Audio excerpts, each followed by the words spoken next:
Hello, जय हिंद, नमस्कार दोस्तों। आप सभी का स्वागत है आपके अपने YouTube channel mission target classes में। आज के इस क्लास में हम रेलवे ग्रुप डी परीक्षा 2025 के लिए बहुत ही इम्पोर्टेंट क्लास लेकर आए हैं और इस क्लास के अंदर हम उन्हीं क्वेश्चनों को कवर करेंगे जो क्वेश्चन आपके रेलवे ग्रुप डी एग्जाम 2025 के लिए इम्पोर्टेंट रहेंगे। इसलिए इस क्लास को आपको कंप्लीट देखना है और इस क्लास के एंड में आपको बताना है कि आपके टोटल कितने क्वेश्चन है सही होते हैं। और यदि आप हमारे इस YouTube चैनल से पहली बार जुड़े हैं तो इस YouTube चैनल को आप सब्सक्राइब कर लीजिए और साथ में बेल आइकन को प्रेस करना ताकि ऐसी शानदार क्लास का नोटिफिकेशन आपको सबसे पहले देखने को मिले। तो चलिए शुरू करते हैं आज के इस क्लास को बिना देरी के। पहला प्रश्न है आप सभी के सामने। नीचे दिए गए प्रश्न में प्रश्न चिन्ह के स्थान पर आने वाली संबंधित संख्या को ज्ञात करें। यानी कि पहला प्रश्न आप सभी के सामने नंबर एनालॉजी से संबंधित प्रश्न दिया गया है और आपसे पूछा गया है कि इस प्रश्न चिन्ह के स्थान पर कौन सी संख्या आएगी। तो मेरे भाई इस टाइप के प्रश्न को आप एग्जाम में देखते ही मात्र 2 से 3 सेकंड में कैसे सोल्व करेंगे तो वो देखिए जब भी इस टाइप का प्रश्न आपको एग्जाम में दिया जाए तो आपको क्या करना है। सबसे पहले तो आपको यहां पर पता करना है कि 15 से यहां पर 62 कैसे बना है। यानी कि जिस प्रकार से 15 से यहां पर 62 बना है सेम उसी प्रकार से हम यहां पर बताएंगे कि 16 से इस प्रश्न चिन्ह के स्थान पर कौन सी संख्या आएगी। तो मेरे भाई यहां पर ध्यान से देखिए इस प्रश्न को किस लॉजिक के आधार पर सोल्व किया गया है। तो सबसे पहले आप यहां पर देखिए कि 15 से यहां पर 62 कैसे बना है। तो 15 से 62 बनाने के लिए क्या किया गया है। सबसे पहले तो मेरे भाई इस 15 का किया गया है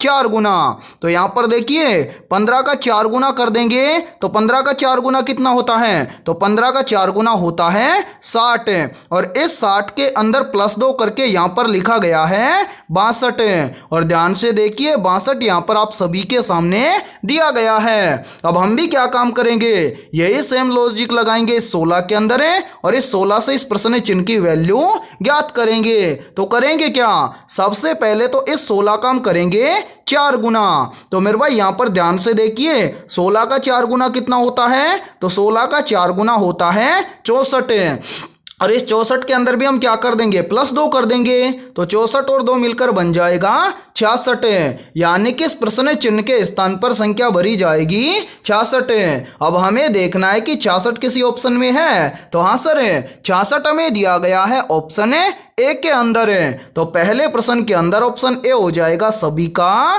करेक्ट आंसर है। तो उम्मीद करता हूं कि पहला प्रश्न आपको अच्छे से क्लियर हो गया होगा और जब भी इस टाइप का प्रश्न आपको एग्जाम में दिया जाएगा तो फटाफट से सोल्व कर लेंगे। ठीक है, तो चलिए फिर अगला प्रश्न देखते हैं। दूसरा प्रश्न है आप सभी के सामने।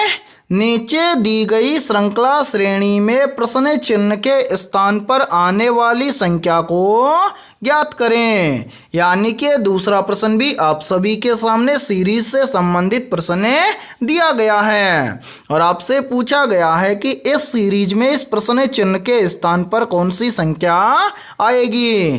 तो मेरे भाई इस टाइप के प्रश्न को आप एग्जाम में देखते हैं फटाफट से कैसे सोल्व करेंगे तो वो देखिए आपको जब भी एग्जाम के अंदर सीरीज से संबंधित प्रश्न दिया जाए तो आपको क्या करना है। सबसे पहले तो आपको ये देखना है कि सीरीज में आपको क्या क्या दिया गया है। तो यहां पर ध्यान से देखिए सीरीज में हमें दिया गया है सबसे पहले 7 7 के बाद में 10 10 के बाद में 15 15 के बाद में 22 22 के बाद में 31 और 31 के बाद में हमसे पूछा गया है कि इस प्रश्न चिन्ह के स्थान पर कौन सी संख्या आएगी। तो मेरे भाई यहां पर ध्यान से देखिए इस प्रश्न को किस लॉजिक के आधार पर सोल्व किया गया है। तो सबसे पहले आप यहां पर देखिए देखिए यहाँ पर 7 से क्या बन रहा है, 10 से, तो 7 से 10 कैसे बनेगा, तो वो देखिए यहाँ पर देखिए मेरे भाई, यदि हम 7 के अंदर क्या कर दें, +3 कर दें, तो 7 और 3 मिलकर बन जाएगा 10।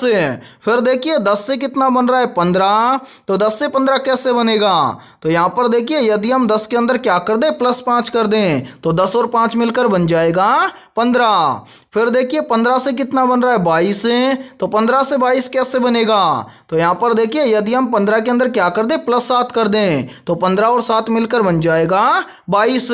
फिर देखिए 22 से कितना बन रहा है, 31, तो 22 से 31 कैसे बनेगा, तो यहाँ पर देखिए यदि हम 22 के अंदर क्या कर दें, +9 कर दें, तो 22 और 9 मिलकर बन जाएगा 31।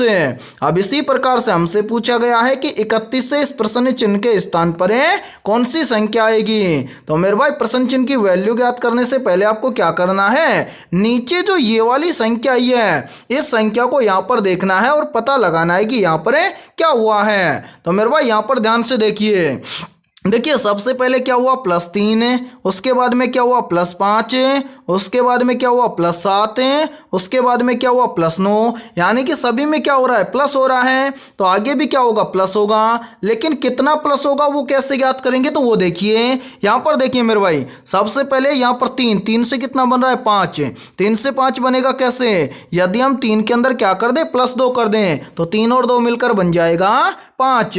फिर देखिए 5 से कितना बन रहा है, 7, 5 से 7 कैसे बनेगा, तो यहाँ पर भी देखिए यदि हम 5 के अंदर क्या कर दें, +2 कर दें, तो 5 और 2 मिलकर बन जाएगा 7।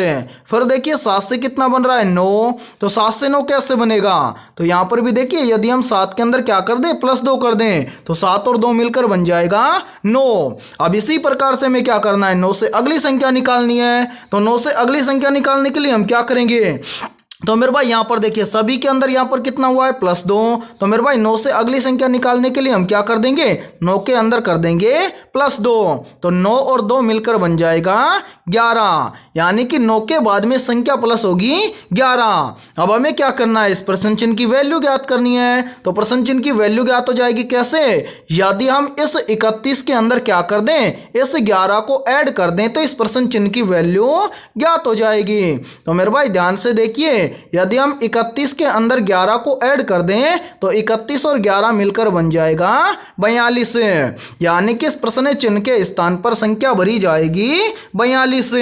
अब हमें देखना है कि संख्या 42 किसी ऑप्शन में है, तो हाँ सर, संख्या 42 हमें दी गई है ऑप्शन ए के अंदर है, तो दूसरे प्रश्न के अंदर ऑप्शन ए हो जाएगा सभी का करेक्ट आंसर है। तो उम्मीद करता हूं कि ये दूसरा प्रश्न भी आपको अच्छे से क्लियर हो गया होगा, और जब भी इस टाइप का प्रश्न आपको एग्जाम में दिया जाएगा तो आप फटाफट से सोल्व कर लेंगे। ठीक है, तो चलिए फिर अगला प्रश्न देखते हैं।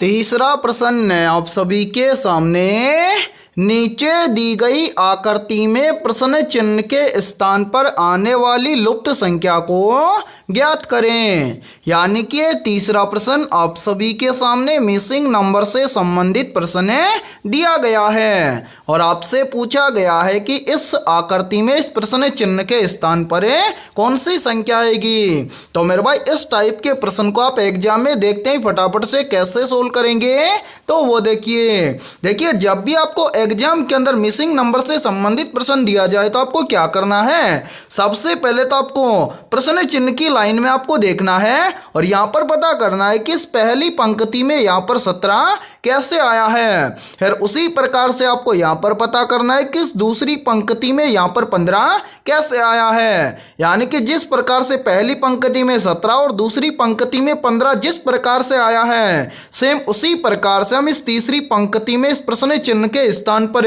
आने वाली संख्या को ज्ञात करेंगे। तो मेरे भाई यहाँ पर ध्यान से देखिए इस प्रश्न को किस लॉजिक के आधार पर सोल्व किया गया है। तो सबसे पहले हमें क्या करना है, सबसे पहले हमें यहाँ पर पता करना है कि इस पहली पंक्ति में यहाँ पर 17 कैसे आया है। तो यहाँ पर 17 लाने के लिए क्या किया गया है, सबसे पहले तो मेरे भाई इन तीनों संख्याओं को आपस में जोड़ा गया है। तो यहाँ पर देखिए पहली संख्या है 3, तो यहां पर ध्यान से समझिए, देखिए 3 है, 3 के बाद में क्या है 4 है, तो यहां पर 4 को भी ऐड कर देंगे। 4 के बाद में क्या है 9, तो यहां पर 9 को भी ऐड कर देंगे। तो मेरे भाई यहां पर ध्यान से देखिए, देखिए 3 और 4 कितना हो जाएगा 7, 7 और 9 कितना हो जाएगा 7 और 9 हो जाएगा 16, लेकिन यहां पर कितना है 17, तो यहां पर 16 के अंदर क्या किया गया है +1 करके यहां पर लिखा गया है 17। और ध्यान से देखिए 17 यहां पर आप सभी के सामने दिया गया है। अब इसी प्रकार से हम यहां पर पता करेंगे कि यहां पर इस दूसरी पंक्ति में 15 सेम इसी प्रकार से आया है क्या। तो करेंगे क्या, सबसे पहले तो इन तीनों संख्याओं को आपस में जोड़ लेंगे। तो मेरे भाई यहां पर देखिए, देखिए पहली संख्या है कितनी 7 है, तो यहां पर हम लिख देंगे 7 है। 7 के बाद में क्या है 7 के बाद में है 2, तो यहां पर हम ऐड कर देंगे 2 को। उसके बाद में क्या है 2 के बाद में है 5, तो यहां पर हम प्लस कर देंगे कितना 5। अब यहां पर इनको जोड़िए, देखिए मेरे भाई यहां पर देखिए 7 और 2 हो जाएगा 9, 9 और 5 कितना हो जाएगा, तो मेरे भाई 9 और 5 हो जाएगा 14। ठीक है, अब सभी के अंदर यहां पर जिस प्रकार से 16 के अंदर +1 किया गया है उसी प्रकार से हम 14 के अंदर भी +1 कर देंगे, तो 14 और 1 मिलकर बन जाएगा 15। और ध्यान से देखिए 15 यहां पर आप सभी के सामने दिया गया है। अब हम भी क्या काम करेंगे, यही सेम लॉजिक लगाएंगे यहां पर इस तीसरी पंक्ति में और इस प्रश्न चिन्ह की वैल्यू ज्ञात करेंगे। तो करेंगे क्या, सबसे पहले तो इन तीनों संख्याओं को आपस में जोड़ लेंगे। तो यहां पर देखिए पहली संख्या है 6, तो यहां पर लिखेंगे 6। उसके बाद में क्या है 8, तो यहां पर हम लिख देंगे 8 है। फिर क्या है 8 के बाद में है 3, तो यहां पर हम प्लस कर देंगे 3। अब इन सभी को यहां पर जोड़ लेंगे, देखिए मेरे भाई 6 और 8 हो जाएगा कितना 14, 14 और 3 कितना हो जाएगा, तो 14 और 3 हो जाएगा 17। अब सभी के अंदर +1 किया गया है, तो 17 के अंदर भी हम क्या कर देंगे +1 कर देंगे, तो 17 और 1 मिलकर बन जाएगा 18। यानी कि इस प्रश्न चिन्ह के स्थान पर संख्या भरी जाएगी 18। अब हमें देखना है कि 18 किसी ऑप्शन में है, तो हाँ सर 18 हमें दिया गया है ऑप्शन डी के अंदर है। तो तीसरे प्रश्न के अंदर ऑप्शन डी हो जाएगा सभी का करेक्ट आंसर है। तो उम्मीद करता हूं कि तीसरा प्रश्न भी आपको अच्छे से क्लियर हो गया होगा। और जब भी आपको मिसिंग नंबर से संबंधित प्रश्न दिया जाएगा तो आप अच्छे से क्लियर कर लेंगे या फिर अच्छे से सोल्व कर लेंगे। ठीक है, और इसी के साथ में देखिए आप सभी के लिए बहुत ही इंपॉर्टेंट सूचना है, यदि आप पहली बार के अंदर रेलवे ग्रुप डी एग्जाम 2025 को क्रैक करना चाहते हैं तो हमने आपके रेलवे ग्रुप डी एग्जाम 2025 के लिए GK, GS, mathematics, science, current affairs और रीजनिंग के टॉपिक वाइज लगभग 21,000 प्लस मोस्ट इंपोर्टेंट क्वेश्चनों का पीडीएफ सेट तैयार किया है। यदि आप ये पीडीएफ सेट लेना चाहते हैं तो आप हमारे इस व्हाट्सएप नंबर पर कांटेक्ट करके ले सकते हैं। और मेरे भाई इस पीडीएफ सेट की प्राइस हमने रखी है मात्र और मात्र 51 रुपये, यानी कि 51 रुपये की फीस के अंदर आपको रेलवे ग्रुप डी एग्जाम 2025 के लिए ऑल सब्जेक्ट के ऊपर 21,000 प्लस मोस्ट इंपोर्टेंट क्वेश्चनों का पीडीएफ सेट दिया जाएगा। और मेरे भाई ये सभी क्वेश्चन आपके रेलवे ग्रुप डी एग्जाम 2025 के लिए रामबाण साबित होने वाले हैं। तो जल्दी से जाइए और इस व्हाट्सएप नंबर पर आप कांटेक्ट करके इस पीडीएफ सेट को ले लीजिए और एग्जाम से पहले अपनी तैयारी को मजबूत बना लीजिए। ठीक है, तो चलिए फिर अगला प्रश्न देखते हैं। चौथा प्रश्न आप सभी के सामने नीचे दी गई श्रृंखला श्रेणी में प्रश्न चिन्ह के स्थान पर आने वाली संख्या को ज्ञात करें। यानी कि चौथा प्रश्न आप सभी के सामने सीरीज से संबंधित प्रश्न दिया गया है और आपसे पूछा गया है कि इस सीरीज में इस प्रश्न चिन्ह के स्थान पर कौन सी संख्या आएगी। तो मेरे भाई सीरीज से संबंधित प्रश्न को आप एग्जाम में देखते हैं फटाफट से कैसे सोल्व करेंगे। तो वो देखिए आपको जब भी एग्जाम के अंदर सीरीज से संबंधित प्रश्न दिया जाए तो आपको क्या करना है, सबसे पहले तो आपको ये देखना है कि सीरीज में आपको क्या क्या दिया गया है। तो मेरे भाई यहाँ पर ध्यान से देखिए, सीरीज में हमें दिया गया है सबसे पहले 4 के बाद में 27, 27 के बाद में 16, 16 के बाद में 125, 125 के बाद में 36 और 36 के बाद में हमसे पूछा गया है कि इस प्रश्न चिन्ह के स्थान पर कौन सी सी संख्या आएगी। तो मेरे भाई यहाँ पर ध्यान से देखिए सीरीज को किस लॉजिक के आधार पर सोल्व किया गया है। तो यहाँ पर देखिए इस सीरीज में हमें सबसे पहले संख्या दी गई है 4। तो 4 क्या है? तो मेरे भाई 4 है 2 का स्क्वायर। इसी प्रकार से यहाँ पर देखिए 4 के बाद में क्या है? 27 है। 27 क्या है? तो मेरे भाई 27 है 3 का क्यूब। इसी प्रकार से देखिए 27 के बाद में 16। 16 क्या है? तो मेरे भाई 16 है 4 का स्क्वायर। इसी प्रकार से देखिए 16 के बाद में क्या है? 125 है। 125 क्या है? तो मेरे भाई 125 है 5 का क्यूब। इसी प्रकार से देखिए 125 के बाद में 36 है। 36 क्या है? तो मेरे भाई 36 है 6 का स्क्वायर। अब इसी प्रकार से हमसे पूछा गया है कि 36 के बाद में इस प्रश्न चिन्ह के स्थान पर कौन सी संख्या आएगी। तो मेरे भाई इस प्रश्न चिन्ह की वैल्यू ज्ञात करने से पहले आपको क्या करना है? नीचे यहाँ पर जो ये वाली संख्याएं आई है इन सभी संख्याओं को ध्यान से देखना है और यहाँ पर पता लगाना है कि यहाँ पर कौन सा लॉजिक लगेगा। तो मेरे भाई यहाँ पर देखिए नीचे जो संख्या आई है ये है कंटिन्यू, यानी कि यहाँ पर देखिए पहले है 2, उसके बाद में 3, उसके बाद में 4, फिर है उसके बाद में 5 और उसके बाद में है 6, यानी कि कंटिन्यू चल रही है। तो 6 के बाद में क्या आएगा? तो मेरे भाई यहाँ पर देखिए 6 के बाद में आ जाएगा 7। अब 7 का स्क्वायर होगा या क्यूब? तो यहाँ पर ध्यान से देखिए सबसे पहले हुआ है स्क्वायर, उसके बाद में क्यूब, फिर उसके बाद में स्क्वायर, उसके बाद में क्यूब, फिर उसके बाद में स्क्वायर, तब क्या हो जाएगा मेरे भाई? यहाँ पर हो जाएगा 7 का क्यूब। अब 7 का क्यूब कितना होता है? तो मेरे भाई 7 का क्यूब होता है 343, यानी कि इस प्रश्न चिन्ह के स्थान पर संख्या भरी जाएगी 343। अब हमें देखना है कि संख्या 343 किसी ऑप्शन में है। तो आंसर है संख्या 343 हमें दी गई है ऑप्शन सी के अंदर है। तो चौथे प्रश्न के अंदर ऑप्शन सी हो जाएगा सभी का करेक्ट आंसर है। तो उम्मीद करता हूं कि यह चौथा प्रश्न भी आपको अच्छे से क्लियर हो गया होगा और जब भी इस टाइप का प्रश्न आपको एग्जाम में दिया जाएगा तो आप फटाफट से सोल्व कर लेंगे। ठीक है, तो चलिए फिर अगला प्रश्न देखते हैं।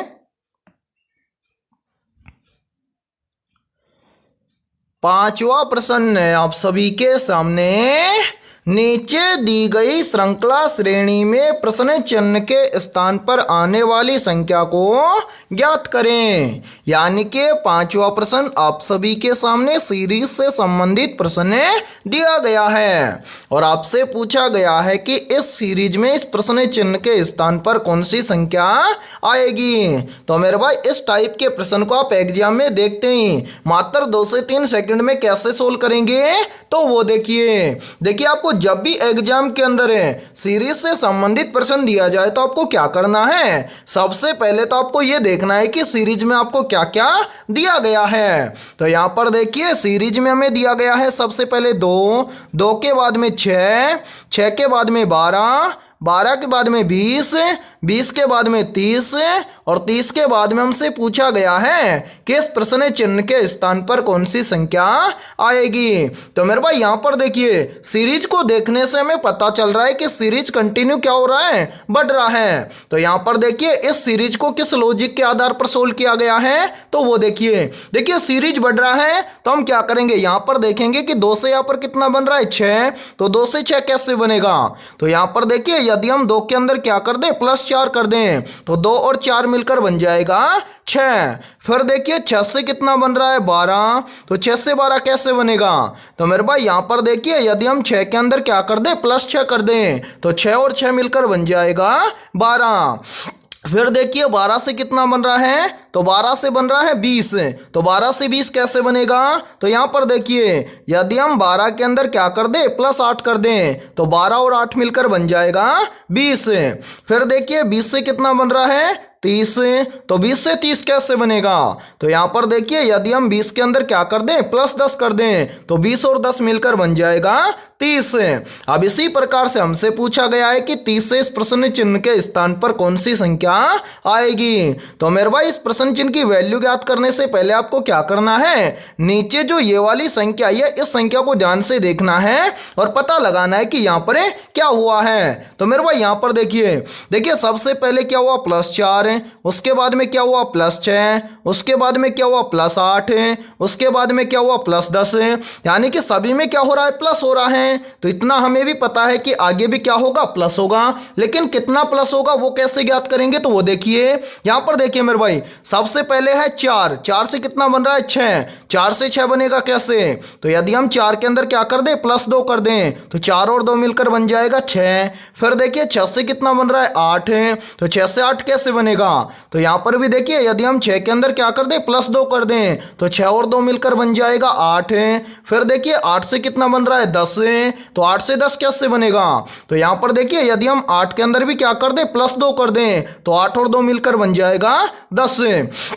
अब इसी प्रकार से हमें क्या करना है 10 से अगली संख्या निकालनी है, तो 10 से अगली संख्या निकालने के लिए हम क्या करेंगे, यहां पर देखिए सभी के अंदर +2 हुआ है तो 10 के अंदर भी हम क्या कर देंगे +2 कर देंगे, तो 10 और 2 मिलकर बन जाएगा कितना, तो मेरे भाई 10 और 2 मिलकर बन जाएगा 12, यानी कि 10 के बाद में संख्या प्लस होगी 12। अब हमें क्या करना है, इस प्रश्न चिन्ह की वैल्यू ज्ञात करनी है, तो इस प्रश्न चिन्ह की वैल्यू ज्ञात करने के लिए हम क्या करेंगे, इस 30 के अंदर इस 12 को ऐड कर देंगे। तो मेरे भाई यहां पर देखिए 30 के अंदर हम क्या करेंगे 12 को ऐड कर देंगे, तो 30 और 12 मिलकर बन जाएगा 42, यानी कि इस प्रश्न चिन्ह के स्थान पर संख्या भरी जाएगी 42। अब हमें देखना है कि संख्या 42 किसी ऑप्शन में है, तो हाँ सर संख्या 42 हमें दी गई है ऑप्शन ए के अंदर है, तो पांचवें प्रश्न के अंदर ऑप्शन ए हो जाएगा सभी का करेक्ट आंसर है। तो उम्मीद करता हूं कि ये पांचवा प्रश्न भी आपको अच्छे से क्लियर हो गया होगा, और जब भी इस टाइप का प्रश्न आपको एग्जाम में दिया जाएगा तो फटाफट से सोल्व कर लेंगे। और यहाँ पर देखिए यदि ये क्लास आपको पसंद आ रही है तो जल्दी से एक बार इस क्लास को लाइक कर दीजिए, और यदि आप इस चैनल से पहली बार जुड़े हैं तो चैनल को कर लीजिए सब्सक्राइब और बेल आइकन को प्रेस करना, ताकि ऐसे ही शानदार क्लास का नोटिफिकेशन आपको सबसे पहले देखने को मिले। तो चलिए फिर अगला प्रश्न देखते हैं। छठा प्रश्न है आप सभी के सामने, सबसे अधिक अभिक्रियाशील धातु कौन सी है, मोस्ट इंपोर्टेंट प्रश्न है ये, तो जल्दी से बताइए इन चारों में से करेक्ट आंसर है क्या होगा। आपसे पूछा गया है कि सबसे अधिक अभिक्रियाशील धातु कौन सी है, तो यहां पर देखिए इन चारों में से करेक्ट आंसर हो जाएगा सभी का ऑप्शन है सी, यानी कि इन सभी में से जो पोटेशियम है ये सबसे अधिक अभिक्रियाशील धातु है। तो छठे प्रश्न के अंदर करेक्ट आंसर हो जाएगा सभी का ऑप्शन है सी। तो चलिए फिर अगला प्रश्न देखते हैं।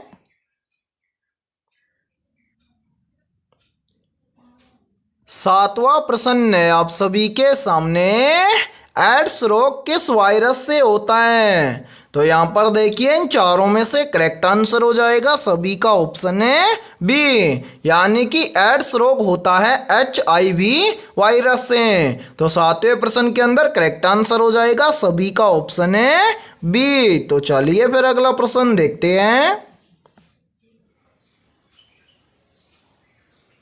आठवां प्रश्न है आप सभी के सामने, निम्न में से आर्य समाज की स्थापना किसने की थी, वेरी वेरी इंपॉर्टेंट प्रश्न है ये, तो जल्दी से बताइए इन चारों में से करेक्ट आंसर है क्या होगा।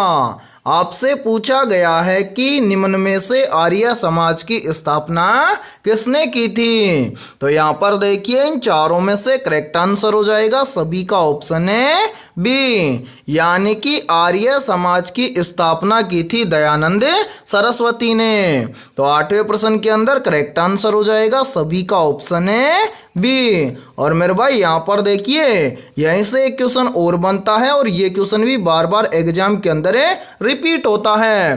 पूछा जाता है कि ब्रह्म समाज की स्थापना किसने की थी, तो याद रखना ब्रह्म समाज की स्थापना की थी राजा राम मोहन राय ने। ठीक है, तो चलिए फिर अगला प्रश्न देखते हैं। नौवां प्रश्न है आप सभी के सामने, मनुष्य के मस्तिष्क में कितने मुख्य भाग होते हैं? तो यहाँ पर देखिए इन चारों में से करेक्ट आंसर हो जाएगा सभी का ऑप्शन है बी, यानी कि मनुष्य के मस्तिष्क में मुख्य 3 भाग होते हैं। तो 9वें प्रश्न के अंदर करेक्ट आंसर हो जाएगा सभी का ऑप्शन है बी। तो चलिए फिर अगला प्रश्न देखते हैं। 10वां प्रश्न है आप सभी के सामने, सूर्य के सबसे निकटतम ग्रह का नाम क्या है? तो यहाँ पर देखिए इन चारों में से करेक्ट आंसर हो जाएगा सभी का ऑप्शन है सी, यानी कि सूर्य के सबसे निकटतम ग्रह का नाम है बुध ग्रह। तो 10वें प्रश्न के अंदर करेक्ट आंसर हो जाएगा सभी का ऑप्शन है सी। और मेरे भाई यहाँ पर देखिए यहीं से एक क्वेश्चन और बनता है और ये क्वेश्चन भी बार बार एग्जाम के अंदर रिपीट होता है। पूछा जाता है कि लाल ग्रह के नाम से किस ग्रह को जाना जाता है? तो याद रखना लाल ग्रह के नाम से जाना जाता है मंगल ग्रह को। और यहाँ पर देखिए यहीं से एक क्वेश्चन और बनता है और ये क्वेश्चन भी बार बार एग्जाम के अंदर रिपीट होता है। पूछा जाता है कि पृथ्वी की जुड़वा बहन किस ग्रह को कहा जाता है? तो याद रखना पृथ्वी की जुड़वा बहन कहा जाता है शुक्र ग्रह को। ठीक है। और 10वें प्रश्न के अंदर करेक्ट आंसर हो जाएगा सभी का ऑप्शन है सी, यानी कि सूर्य के सबसे निकट ग्रह कौन सा है? तो वो है बुध ग्रह। ठीक है। और देखिए यदि ये क्लास आपको पसंद आ रही है तो जल्दी से एक बार इस क्लास को लाइक कर दीजिए, और यदि आप इस चैनल से पहली बार जुड़े हैं तो चैनल को कर लीजिए सब्सक्राइब और बेल आइकन को प्रेस करना, ताकि ऐसी शानदार क्लास का नोटिफिकेशन आपको सबसे पहले देखने को मिले। तो चलिए फिर अगला प्रश्न देखते हैं।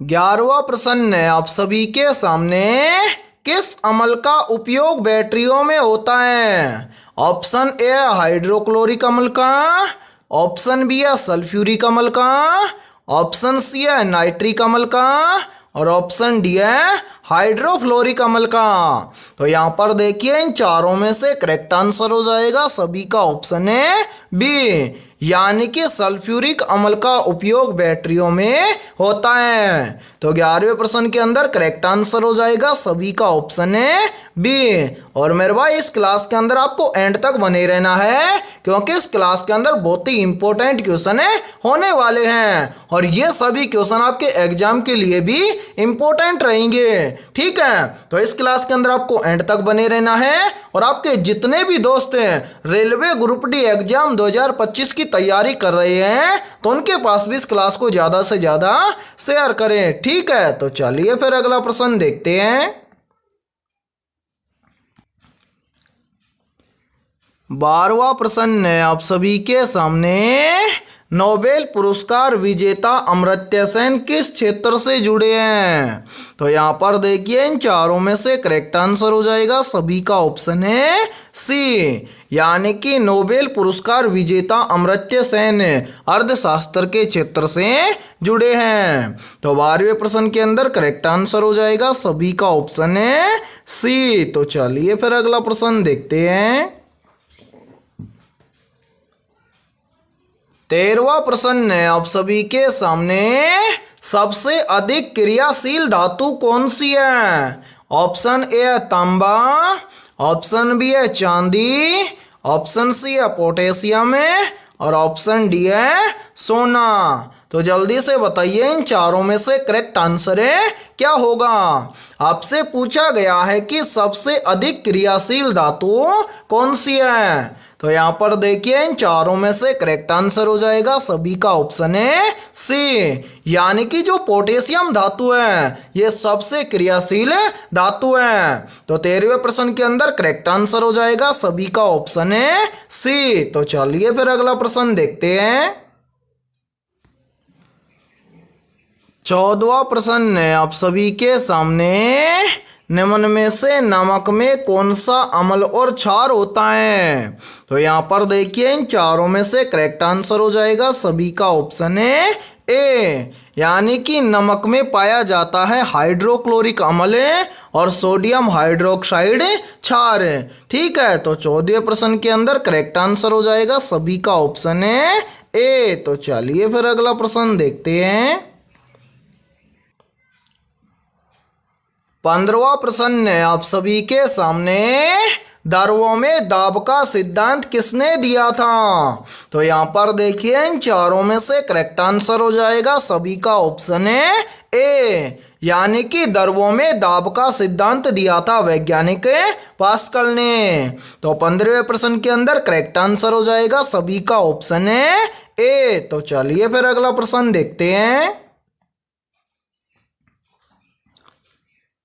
16वां प्रश्न है आप सभी के सामने, निम्न में से साबुन का पीएच स्तर कैसा होता है? तो यहाँ पर देखिए इन चारों में से करेक्ट आंसर हो जाएगा सभी का ऑप्शन है बी, यानी कि साबुन का पीएच स्तर होता है क्षारीय। तो 16वें प्रश्न के अंदर करेक्ट आंसर हो जाएगा सभी का ऑप्शन है बी। तो चलिए फिर अगला प्रश्न देखते हैं।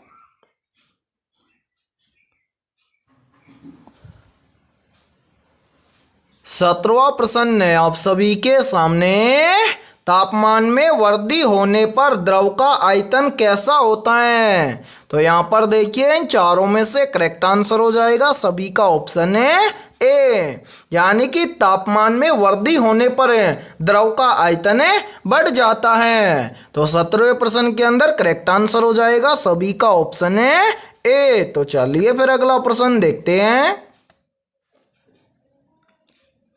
18वां प्रश्न है आप सभी के सामने, वस्तु की चाल में परिवर्तन उत्पन्न करने वाला कारण क्या होता है? तो यहाँ पर देखिए इन चारों में से करेक्ट आंसर हो जाएगा सभी का ऑप्शन है बी, यानी कि वस्तु की चाल में परिवर्तन उत्पन्न करने वाला कारण है बल। तो 18वें प्रश्न के अंदर करेक्ट आंसर हो जाएगा सभी का ऑप्शन है बी। और इसी के साथ में देखिए आप सभी के लिए बहुत ही इंपॉर्टेंट सूचना है, यदि आप पहली बार के अंदर रेलवे ग्रुप डी एग्जाम 2025 को क्रैक करना चाहते हैं तो हमने आपके रेलवे ग्रुप डी एग्जाम 2025 के लिए ऑल सब्जेक्ट के ऊपर टॉपिक वाइज लगभग 21,000 प्लस मोस्ट इंपोर्टेंट क्वेश्चनों का पीडीएफ सेट तैयार किया है। यदि आप ये 21,000 प्लस मोस्ट इंपोर्टेंट क्वेश्चनों का पीडीएफ सेट लेना चाहते हैं तो आप हमारे इस व्हाट्सएप नंबर पर कांटेक्ट करके ले सकते हैं। व्हाट्सएप नंबर है 7372826893। ये हमारा व्हाट्सएप नंबर है। इस व्हाट्सएप नंबर पर आप कांटेक्ट करके इस पीडीएफ सेट को ले सकते हैं। और मेरे भाई इस पीडीएफ सेट की प्राइस हमने रखी है मात्र और मात्र 51 रुपये, यानी कि 51 रुपये की फीस के अंदर आपको 21,000 प्लस मोस्ट इंपोर्टेंट क्वेश्चनों का पीडीएफ सेट दिया जाएगा। और मेरे भाई ये सभी क्वेश्चन आपके रेलवे ग्रुप डी एग्जाम के लिए रामबाण साबित होने वाले हैं। तो जल्दी से जाइए और इस व्हाट्सएप नंबर पर आप कांटेक्ट करके इस पीडीएफ सेट को ले लीजिए और एग्जाम से पहले अपनी तैयारी को मजबूत बना लीजिए। ठीक है, तो चलिए फिर अगला प्रश्न देखते हैं। 19वां प्रश्न है आप सभी के सामने, निम्न में से नीति आयोग के पहले उपाध्यक्ष कौन थे? तो यहाँ पर देखिए इन चारों में से करेक्ट आंसर हो जाएगा सभी का ऑप्शन है बी, यानी कि नीति आयोग के पहले उपाध्यक्ष थे अरविंद पनगड़िया। तो 19वें प्रश्न के अंदर करेक्ट आंसर हो जाएगा सभी का ऑप्शन है बी। तो चलिए फिर अगला प्रश्न देखते हैं। 20वां प्रश्न है आप सभी के सामने, किसी वस्तु की गतिज ऊर्जा किस पर निर्भर करती है? तो यहाँ पर देखिए इन चारों में से करेक्ट आंसर हो जाएगा सभी का ऑप्शन है सी, यानी कि किसी वस्तु की गतिज ऊर्जा निर्भर करती है द्रव्यमान और वेग दोनों पर। तो 20वें प्रश्न के अंदर करेक्ट आंसर हो जाएगा सभी का ऑप्शन है सी। तो मेरे भाई आज की इस क्लास के अंदर इतना ही।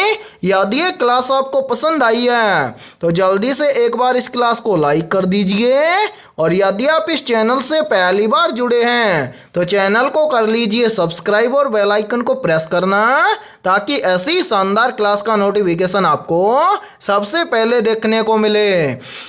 और आज के इस क्लास के अंदर हमने 20 बहुत ही इंपॉर्टेंट क्वेश्चन करवाए हैं। तो इन 20 में से आपके कितने क्वेश्चन सही हुए हैं सभी को कमेंट सेक्शन के अंदर कमेंट करके बताना है। और जिन भी अभ्यर्थियों के इन 20 में से लगभग 18 प्लस क्वेश्चन सही हुए हैं तो समझना उनकी तैयारी बेहतर है।